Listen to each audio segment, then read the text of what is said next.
सबसे नीच जाति के लोग हो, तो तुम लोगों को मतलब आगे बढ़ना चाहिए, पढ़ना चाहिए। तुमको बहुत सारी फैसिलिटीज़ अवेलेबल करके दी है बाबा साहेब ने, तो तुमने कुछ तो करना चाहिए लाइफ में, कुछ तो उसका फ़ायदा उठाना चाहिए। जो बुद्धमय भारत करने का जो बाबा साहब की कल्पना थी, उस कल्पना से लेके पारधी समाज में बहुत बड़ा बदलाव होना चाहिए।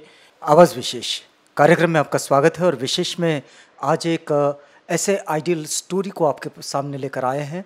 पवार परिवार है, मतलब संजना का परिवार है। संजना के छोटे भाई, उनके माता पिता, ये सब यहाँ पर उपस्थित है।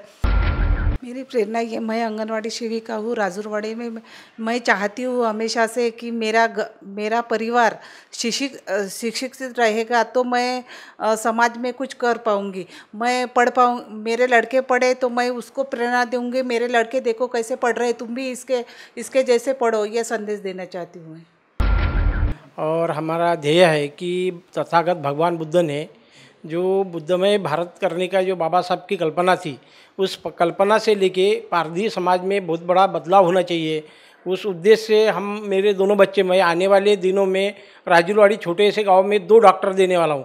ये भी जो मेरा लड़का है अभी 12वीं में है, वो भी अच्छा MBBS करना चाहता है। वो छोटे से गाँव को मैं यही संदेश देना चाहता हूँ कि फुले अम्बेडकरी विचारधारा से अगर जुड़े, तो बाबा साहब की कल्पना को लेके जुड़े, तो बड़े समूह के साथ में जुड़ के बाबा साहब के आदर्श को लेके सब समाज ने, पारधी समाज ने शिक्षण लेना चाहिए, पढ़ाई करना चाहिए। और पढ़ाई करने से आदमी को, बाबा साहब बोलते थे कि शिक्षण हे वाघिणीचं दूध आहे, जो शिक्षण वाघिणीचं दूध घेईल तो वाघासारखा ढकलेल।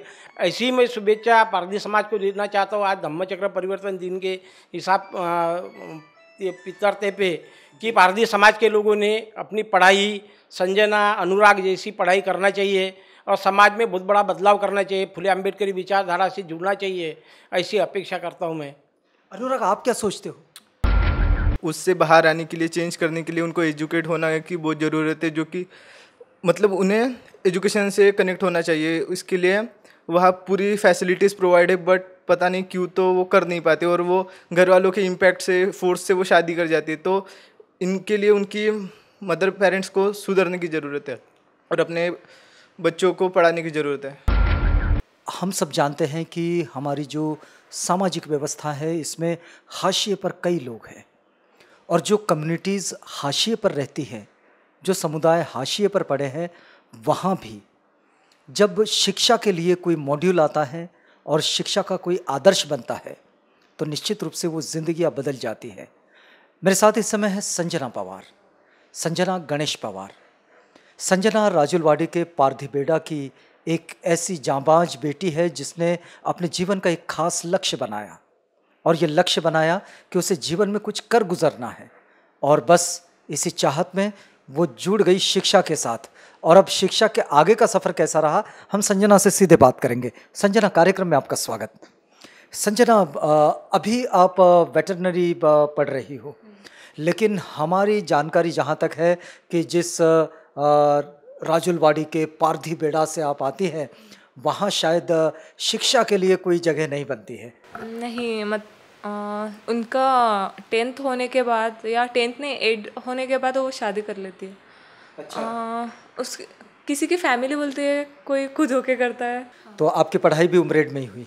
तो अभी राजूरवाड़ी से नाता कैसे बनता है? रिलेटिव्स तो होते ही है ना। अच्छा, इसलिए। तो कब कब जाना होता है? ऐसे किसी के घर में प्रोग्राम हो, शादी वगैरह, तभी, ऐसे नहीं। अच्छा, लेकिन संजना, क्या आप बता पाओगे कि आपने जब नीट की एग्ज़ाम की तैयारी की तो आपके सामने क्या लक्ष्य रहा था? कि हाँ, मुझे मतलब बचपन से ही वेटरनरी में बहुत ज़्यादा इंटरेस्ट है। अच्छा। तो मेरा एक ही था कि मुझे वेटरनरी करना है, बस।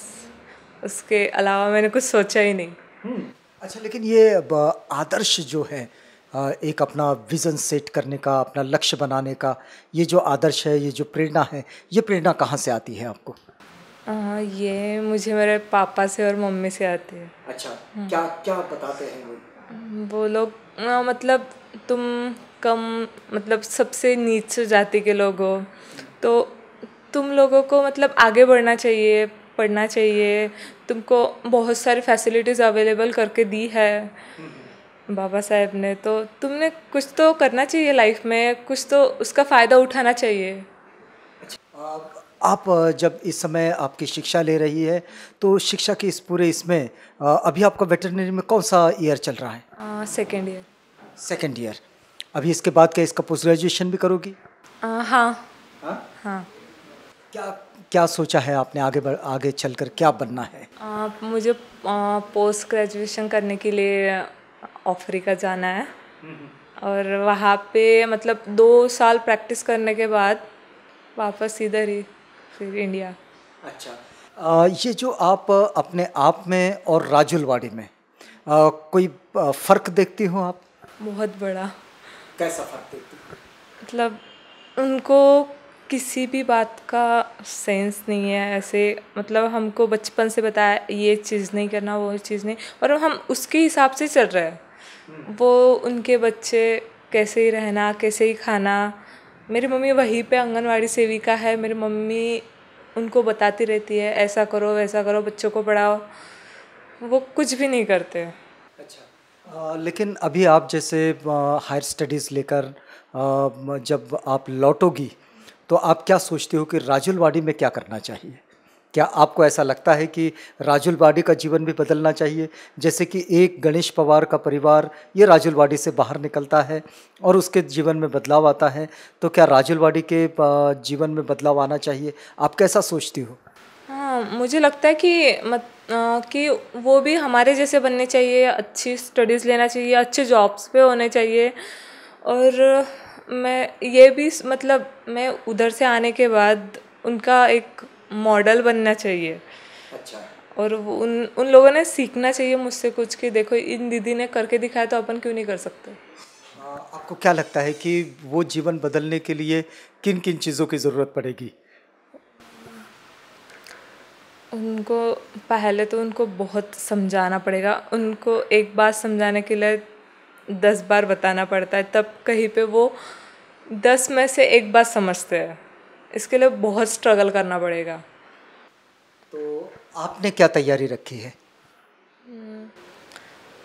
मैंने अभी फ़िलहाल जो पढ़ रहे हैं उनको मैं अच्छे से गाइडेंस करती हूँ कि तुम ये लो, इस फैकल्टी में जाओ, तुमको ये अच्छा लगे वो करो, पर पढ़ते रहो, पढ़ना बंद मत। अभी क्या सारे परिवारों में बच्चे पढ़ रहे हैं या फिर नहीं पढ़ रहे हैं?